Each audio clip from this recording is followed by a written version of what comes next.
नमस्कार, वंदन, प्रणाम। कृपया ओम हिमांशु श्री का हार्दिक वंदन, नमस्कार, प्रणाम स्वीकार करें। ओम त्र्यंबकम यजामहे सुगंधिम पुष्टिवर्धनम उर्वारुकमिव बंधनात् मृत्योर मोक्षीयमामृतात्। आज 5वां दिन श्राद्ध का। श्राद्ध के 5वें दिन की संध्या अवतरित होने को जा रही है। श्राद्ध का अर्थ है मृत्यु का स्मरण, और श्राद्ध के दिनों में जो शिवलिंग का दर्शन है वो बहुत शुभ माना जाता है। क्यों? मैं अपना दृष्टिकोण कहूँ। शिव का अर्थ होता है अमरत्व। चैतन्य सबर अवकाश को कहा जाता है शिव। शंकर व्यक्ति का नाम है, लेकिन जब शंकर उस अवस्था में पहुँचते हैं जहाँ परम चैतन्य के साथ एक हो जाते हैं, तब वो शिव कहलाए गए। तो शिव का अर्थ है अमरत्व कहो या परम चैतन्य कहो। शिवलिंग, जो लिंग का अर्थ है ब्रिज, संबंध बनाने वाला, उसे लिंग कहा जाता है, जहाँ से संपर्क बनता है। तो शिवलिंग के दर्शन का अर्थ है अमरत्व का स्मरण। अमरत्व का स्मरण कि केवल हम शरीर ही नहीं है, शरीर भी है, हम उसके साथ जुड़ा हुआ मन भी है, उसके साथ जुड़ा हुआ भाव शरीर भी है।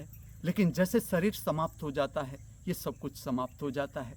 लेकिन कुछ हमारे में ऐसा है जिसका नाश संभव नहीं, और जिसे हम कहे परम सत्य, शाश्वत। शाश्वत का अर्थ है जो सदा से है, सदा रहेगा। वो क्या है? एक तो बहिर्गामी अवकाश। ना ये पृथ्वी परम सत्य है, ना सूर्य परम सत्य है, ना चंद्र, न तारे, न ग्रह, कुछ भी परम सत्य नहीं है, क्योंकि आज है, कभी नहीं होंगे। लेकिन जो अवकाश है उसका नाश संभव नहीं, चाहे वो बहिर्गामी अवकाश हो या भीतर का अवकाश हो। और जो भीतर का अवकाश है, चैतन्य सबर अवकाश है, उसे कहा जाता है शिव। तो शिवलिंग का अर्थ है, जब भी शिवलिंग देखे आप अमरत्व को याद करें। अमरत्व अर्थात हमारे में ऐसा कुछ है, चाहे हम वो पा सके ना पा सके, जो हमारा सामर्थ्य, लेकिन हमारे में कुछ ऐसा है जिसका नाश संभव नहीं, जिसे मृत्यु छू नहीं सकती, जिसे यमराज ले नहीं जा सकते। तो ये शिवलिंग का अर्थ है। और जो श्राद्ध के दिन है, इसमें शिवलिंग का दर्शन शुभ माना जाता है। आज की जो रचना है चंद्रकौंस राग में निबद्ध पवित्र राग चंद्रकौंस है इसका, और जो कथक नृत्य शास्त्र से ली गई है ये रचना, ये प्रार्थना, नृत्य सबर प्रार्थना से आपको परिचित करता हूँ। कथक नृत्य के बारे में थोड़ा कहूँ। कृष्ण ने अपने शिष्यों को 2 बात सिखाई अंतर जगत को शुद्ध करने के लिए। कृष्ण भगवान ने 2 बात बताई शरीर को शुद्ध करने की प्रक्रिया में।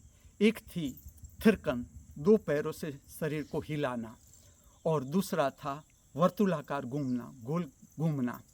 और उसमें से धीरे धीरे धीरे पूरा नृत्य शास्त्र प्रकट हो गया, और वो नृत्य शास्त्र कथक।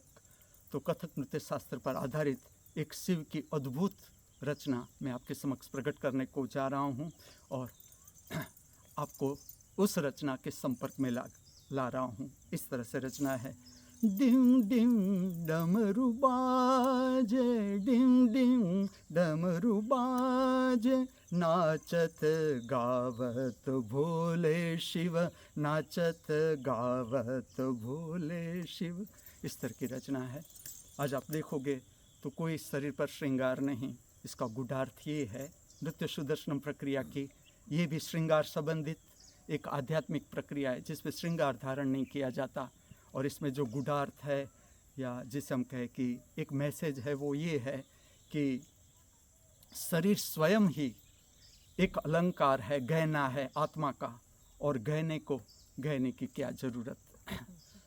इस जगत के सर्व कलाकारों के भीतर बहती हुई कला की दिव्य शक्ति को हार्दिक वंदन करते हुए, प्रणाम करते हुए, हमारे सबके भीतर उपस्थित दृष्टा स्वरूप परमात्मा के चरणों में हार्दिक वंदन अर्पण करते हुए मैं आपको ले चलता हूँ सांध्य समय की पवित्र प्रक्रिया, नृत्य सुदर्शनम प्रक्रिया की ओर।